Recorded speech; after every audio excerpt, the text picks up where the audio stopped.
I want you to take a second right now and really think about your deepest, most stubborn habits. Oh yeah, we all have them. Right. You know exactly the ones I am talking about. The habits you have tried to break a dozen times, the ones that just frustrate you to no end. Like reaching for something incredibly sweet the very second you feel stressed out at work. Yes, exactly. Or, maybe it's mindlessly scrolling through your phone in bed until 2 in the morning. We have this tendency to think of these habits as invisible thoughts, like we treat them as fleeting ideas or we just write them off as a personal lack of willpower. Which is such a common trap. I mean, we really beat ourselves up over it. We do. But what if those habits aren't just invisible thoughts at all? What if they are actual physical structures inside your head?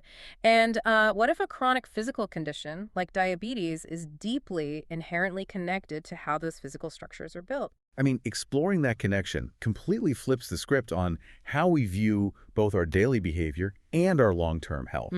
Because when we start looking at our repeated actions, not as personal or, moral failings, but as biological architecture, the entire conversation shifts. It really does. It moves from guilt to mechanics. So, welcome to the deep dive. Today's mission is to unpack a really intriguing excerpt from a text called Neuroplasticity and the Path to Reversing Diabetes. Yeah, it's a fascinating read. We're looking at this single powerful source today because it makes a profound connection. It directly links our cognitive nervous system to our dietary habits and ultimately to the reversal of metabolic disease. It is a short text, but wow, is it incredibly dense with biological and psychological implications. We are going to meticulously break it down to understand the mechanisms at play here. Because we really need to understand how our brains literally wire themselves to our environment. Exactly. And then most importantly, how that physical wiring dictates what happens to our bodies on a cellular level. So let's unpack this right from the start. Because to really grasp what this text is arguing, I think we need a visual anchor for you, the listener. That's a good idea, yeah. Think of your brain like a massive, incredibly dense forest. The very first time you decide to walk through it, you have to hack away the thick brush with the machete. It is slow, exhausting, very deliberate work. Right. But if you walk that exact same path every single day, the brush stays cleared. After a few weeks, it becomes a visible dirt trail. And then after a few years, it becomes a paved road. Yes. And eventually, after decades of repetition, it becomes this high-speed, multi-lane highway. Keeping that physical landscape in mind is vital, because before we can even touch on how this applies to something like diabetes, we first have to understand the text's foundational claim about how humans learn. Which goes back pretty far, right? Oh, all the way back. The author traces this back to the very moment we're born. Which is wild. The text actually paints a picture of infancy, not just as a time of, taking in information, but as a time of physical construction. Yeah, exactly. The opening argument of the source states that after birth, through constant interaction and confirmation with our environment, our knowledge and our perceptions are generated. Okay. But the text pairs that with a critical simultaneous biological process. It says that as those perceptions are generated, our cognitive nervous system is simultaneously generated and solidified. Solidified. So it is not just that we are learning abstract concepts. Our brain is physically changing shape and density to accommodate those concepts. You've got it. The source explains that this mechanism applies to absolutely everything we do and learn. It applies to how a child learns the sounds of their native language. It applies to how we form abstract concepts of right and wrong or good and bad. And crucially for our discussion today, it applies to what eventually become our daily habits and our deepest addictions. Wow. Yeah, whatever the environment continuously confirms for us, our nervous system solidifies around it. The brain takes the repetition and builds infrastructure to support it. Okay, I need to pause here because I really want to zero in on a highly specific phrase the author uses to describe this infrastructure. Sure, go for it. The text states that this deeply rooted nervous system becomes a material existence. I mean, that is a heavy, definitive phrase. It really is. I have to push back on this material existence idea, or at least challenge the absolute nature of it. Because if a habit is literally a physical piece of hardware in my brain, like a material thing, how do people manage to quit smoking cold turkey? Right. Or, stop biting their nails in one afternoon? If that physical highway is still sitting there in the brain, how can the behavior just vanish overnight? Well, that is the perfect question to get to the core of the biology here, because the truth is the highway doesn't vanish overnight. It doesn't. No, not at all. The source's claim of material existence is backed by the actual mechanics of neuroplasticity, specifically something known in neuroscience as Hebb's law. Okay, Hebb's law. Right, which states that neurons that fire together wire together. When you repeat a habit, your brain wraps that specific neural pathway in a fatty substance called myelin. Myelin, okay. Yeah, and myelin acts like the rubber insulation around a copper electrical wire. The more you do the habit, the thicker the myelin gets, and the faster and stronger the electrical signal travels. Oh, wow. That is the material existence. It is a thick, insulated biological cable in your head. So when someone quits a deeply ingrained habit cold turkey, they aren't vaporizing the cable. They aren't deleting the highway. Exactly. They are erecting a massive, heavy concrete barricade at the entrance of that highway.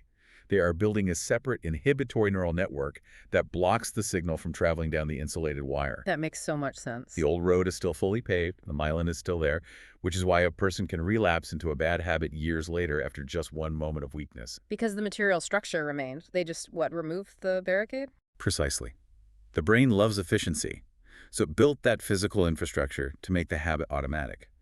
It takes tremendous conscious effort to block it. You know, taking that reality and applying it to our daily lives is strangely comforting. Right. It takes the blame away. It completely reframes every habit you struggle with. Like, if you are having trouble putting down your phone or you keep reaching for the same junk food, it is not a moral failing. You aren't fundamentally weak. You are fighting against heavily insulated, solidified neural architecture. Right. You or your environment continuously confirmed a behavior over time, and your brain just built a material structure to ensure you keep doing it without thinking. Exactly. The author strips away the psychological guilt we often attach to our habits by defining them as biological realities. Which actually brings us to the central paradigm-shifting pivot of the source material. Okay, let's get into it. Now that we have established that habits are physically wired into us, the author connects this neurological reality directly to physical illness. The core thesis of the text is that diabetes operates on this exact same SOP. SOP, like standard operating procedure. Standard operating procedure, yep. I have to admit, that is such a clinical, almost industrial, bleak term to use for human illness and human suffering. It is clinical, I agree, but it perfectly describes the mechanical nature of what is happening. Yeah. The body doesn't have a moral compass. It operates on biological protocols. Just following instructions. Exactly. The text explains that if there is an environment that constantly confirms the factors causing illness, a neurological loop is solidified. The body and the brain are just blindly running the program, the SOP, that they have been given by our daily choices. Let's use an analogy to ground this. It feels like putting the wrong physical fuel into a car engine every single day. Oh, that's a great way to look at it. Right. Let's say you have a standard unleaded gas engine, but you decide to pump a little bit of diesel into it every morning. Day 1, the engine sputters a bit, but it runs. You hardly notice. Yeah. You keep doing it, day after day. Day 50, the engine is knocking loudly, the filters are clogged, and the car is barely moving. Eventually, the engine completely seizes up and ruins the car. And you wonder what went wrong. Exactly. But the breakdown wasn't a spontaneous mystery. The engine didn't fail out of nowhere. It was just mechanically following the standard operating procedure of processing the daily diesel you kept forcing into it. And the text gets incredibly specific about what that wrong fuel is in the context of this metabolic disease. This doesn't hold back. Not at all. It points directly to the continuous consumption of excess calories, excess sugar, and excess carbohydrates, specifically beyond what the body actually needs for basic energy. The operative word there being excess, right? Yes. When we consume these things in massive excess, continuously, we aren't just affecting our blood sugar in that isolated moment. We are confirming a habit. We are solidifying a neural network. We are laying down more myelin on the highway. And while the brain is building the highway, the body is breaking down. Let's talk about the metabolic side of this SOP. Let's do it. Because the text notes that this continuous confirmation produces variant effects on the body and the mind, eventually forming what the author calls the suffering of illness. A very poetic way to phrase it. It really is. I love But how exactly does the brain's craving force the body into the physical suffering of diabetes? It is a direct chain reaction. You consume the excess sugar because the brain's heavily insulated highway demands it. The moment that sugar hits your bloodstream, your pancreas has to pump out insulin to shuttle the sugar into your cells for energy. Okay, standard biology so far. Right. But because you are doing this constantly, creating this massive daily spike, your cells get overwhelmed. They essentially become numb to the insulin. They shut their doors. Which is insulin resistance. Exactly. Yeah. That is insulin resistance. So the pancreas panics and pumps out even more insulin to try and force the doors open, which eventually exhausts the pancreas and leaves toxic levels of sugar floating in your blood. Wow. That cellular numbness, that organ exhaustion, is the physical architecture of the body changing to match the physical architecture of the brain's habit. So the diabetes, the insulin resistance, the metabolic dysfunction, the physical suffering, it is all the mechanical output of the SOP that our nervous system has solidified around our dietary habits. You hit the nail on the head. It is so deeply frustrating to realize that our brains are actively working against our physical health just because they are blindly maintaining a structural blueprint we accidentally handed them years ago. It's a sobering thought. It's like we eat a ton of sugar to cope with stress. The brain says, okay, this is our new protocol. Let's build a permanent insulated pathway for this. And then the body is left to deal with the biological fallout, the cellular numbness of that pathway. Which proves the cognitive nervous system and the physical state of the body are not separate entities. They are locked in a continuous, relentless feedback loop. The illness itself is the physical manifestation of the habit's material existence in the brain. Which naturally leads us to the most urgent question of this entire deep dive. The how do we fix it part? Yes. If diabetes and chronic bad dietary choices are deeply entrenched, heavily insulated physical networks, if they are a solidified SOP, how on earth do we dismantle them? We just established that you can't just wish away a physical cable in your head. You really can't. And the text is incredibly realistic about this challenge. It offers a very stark warning, stating unequivocally that it is impossible to instantly turn this established nervous system into empty nothingness. Empty nothingness, yeah, that's not happening. Because of the material reality, because of the physical myelin and the ingrained cellular resistance in the body, it is incredibly hard to change course. But there is a solution. There is. The text provides a specific, actionable mechanism for reversing the process. It says that you must stop recharging or adding value to the harmful neural network. Recharging, I love that. That imagery makes perfect sense when we think about the brain as an electrical system. Right. If you want to kill the highway, you have to stop sending cars down it. If you want to kill the neural pathway, you have to stop sending the electrical charge of the habit down the wire. Every time you experience a craving, that is simply the established neural pathway asking for its daily electrical charge. It is asking for the continuous confirmation it has come to expect. So how do we stop the charge? The original text uses highly specific phrasing to outline how to stop this. It emphasizes a profound awareness that the habit is harmful and entirely unbeneficial, leading to a firm rejection and a complete cutting off of its continuation. It's like unplugging a massive toxic appliance in your house. Ooh, I like that analogy. Let's say you have this dangerous, outdated machine taking up a quarter of your living room. It's just humming away, draining your home's power, throwing off heat, and making awful noise. Sounds terrible. It is, but you don't have to magically vaporize the machine instantly to stop the damage. You don't even have to drag it out of the house today. You just have to walk over to the wall and pull the plug. And then it's off. Right. Once it's unplugged, it loses its power over your home. It's still sitting there in the room, taking up space, sure, but it's dead. You've stopped the recharge. Exactly. Though the execution of pulling that plug is where the real work happens. Oh, of course. The profound awareness the text calls for means this isn't just a casual passing decision to try and eat less sugar this week.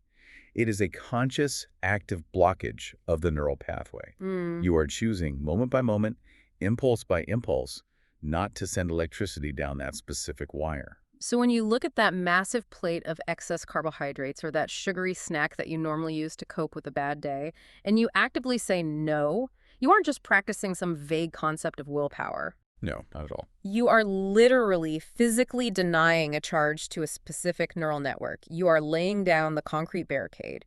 You are letting the brush and the weeds slowly grow back over the dirt path in the forest. That's beautifully put. By completely cutting off its continuation, you halt the SOP of the illness. The continuous confirmation of the disease-causing factors stops. And the body finally gets a break. Exactly. When the brain stops sending the signal to consume the excess, the body gets a reprieve. The pancreas stops overproducing insulin, the cells slowly begin to regain their sensitivity.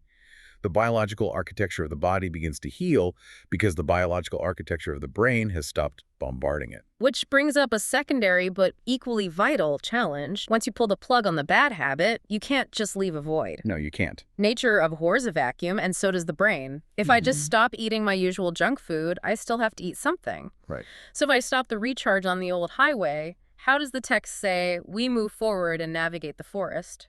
We find the ultimate, most hopeful message of the text right here. The author states that a new nervous system can be built at any time. Wait, any time. That is a massive relief. We aren't permanently stuck with the brain architecture we built in our 20s or 30s or 50s. Not at all. The neuroplasticity that dug you into the hole is the exact same mechanism that can pull you out of it. That is so cool. The goal, according to the source, is to reshape a dietary nervous system that actively benefits physical and mental health. The text gives a very clear directive on how to lay the foundation for this new road. What's the directive? It advises choosing a diet strictly according to the body's actual needs and making that the new habit. By the body's actual needs, it implies stripping away all the emotional and environmental excess we talked about earlier. Yes, actually. It means not eating to numb stress, not eating for the quick dopamine hit of a sugar rush, but eating strictly for biological fuel. Give the engine the unleaded gas it was actually designed to process. Exactly. And by doing this consistently, by providing a new environment that continuously confirms healthy choices, we force the brain to generate a new cognitive nervous system. We force it to wrap myelin around a brand new pathway. Yes. The text argues that by building this new, needs-based network, we can discard the wrong, harmful dietary cognitive nervous system and completely change the state of diabetes. I mean, that is a staggering claim, reversing the state of a chronic disease simply by shifting the neural infrastructure. It is incredibly powerful. But I have to ask about the day-to-day reality of this. If the old, heavily insulated hardware is still sitting there, if that unplugged, toxic appliance is still in the corner of the room, and the brain knows exactly where to plug it back in, how do we sustain the sheer motivation to hack a new path through the dense brush? It's a constant struggle. Right. Doesn't the brain naturally want to take the path of least resistance and just default to the old, comfortable highway? The brain absolutely wants to default to the old highway. That is the very nature of efficiency. The text doesn't pretend this is an overnight miracle or an easy process. That's good. At least it's honest. The author points to the final line of the source text for the answer to how we sustain this. It acknowledges that building this new infrastructure requires a process. A long process, I imagine. Oh yeah. It takes significant time for the new pathway to become faster and more insulated than the old one. But the text concludes it can be done as long as you continually remember the pros and cons. The pros and cons, meaning keeping the stark relationship between the physical benefits and the bodily harm at the absolute forefront of your conscious mind at all times. It comes right back to maintaining that profound awareness. Because the new pathway isn't automatic yet, every single dietary choice has to be a conscious evaluation. Constant vigilance. Exactly. You have to ask yourself, is this action confirming the suffering of illness, or is it building the physical infrastructure for my health? That constant, deliberate evaluation acts as the machete clearing the new path. Okay, I see. You have to consciously overpower the automatic reflex until the new dietary nervous system is completely solidified, heavily insulated, and finally becomes the new automatic habit. Wow. Let's take a step back and synthesize the journey we just went on. Because we have covered some seriously groundbreaking, heavy terrain today regarding how our minds and bodies interact. We really have. We started by exploring the mechanics of neuroplasticity, seeing how our brains literally solidify our repeated behaviors into heavily insulated material cables in our heads. The material existence. Right. And we saw how a metabolic condition like diabetes is not just a bodily failure, but the direct result of the body following a neurological SOP, a standard operating procedure, driven by the continuous reinforcement of excess sugars and carbs that exhaust our cells. Perfect summary. And finally, we discussed how pulling the plug on that electrical recharge allows us to painstakingly, but effectively, build a brand new needs-based neural network. By doing so, we alter the physical state of the disease. It is a remarkable synthesis. The author beautifully bridges the gap between the invisible impulses of our minds and the measurable physical realities of our metabolic health. And I want to remind you, the listener, why looking at your health through this specific lens is just so incredibly empowering. If you are struggling right now with your physical health, your diet, or deeply ingrained behaviors you hate, this text shifts the entire battleground. It really does. It removes the guilt. It is not about sheer willpower fighting against some invisible, unbeatable demon of your own weakness. It is a mechanical, step-by-step process of rewiring physical pathways. Mechanics over morals. Exactly. You Yeah. built the heavily paved roads you're currently driving on, which means you have the mechanical power to build barricades, stop maintaining them, and you absolutely have the power to hack new trails. It replaces shame with a blueprint for structural change. That is probably the most valuable takeaway from this source. But, the text also leaves us with something much broader to consider about the rest of our lives. Oh, I like the sound of that. Where does this mechanism take us next? Well, the text mentioned early on that we solidify our abstract concepts of right and wrong and good and bad in the exact same biological way we solidify our dietary habits. Oh, right. It did say that. It is all the same neuroplastic process of firing, wiring, and insulating. Mm-hmm. So if our physical ailments and our severe dietary addictions are just neural SOPs waiting to be consciously unplugged and rewired, Yeah. what other seemingly incurable aspects of your life, your deep-seated biases about other people, your chronic recurring anxieties, or even your rigid, unyielding definitions of what success looks like, are just old, heavily insulated physical pathways that you are accidentally still recharging today?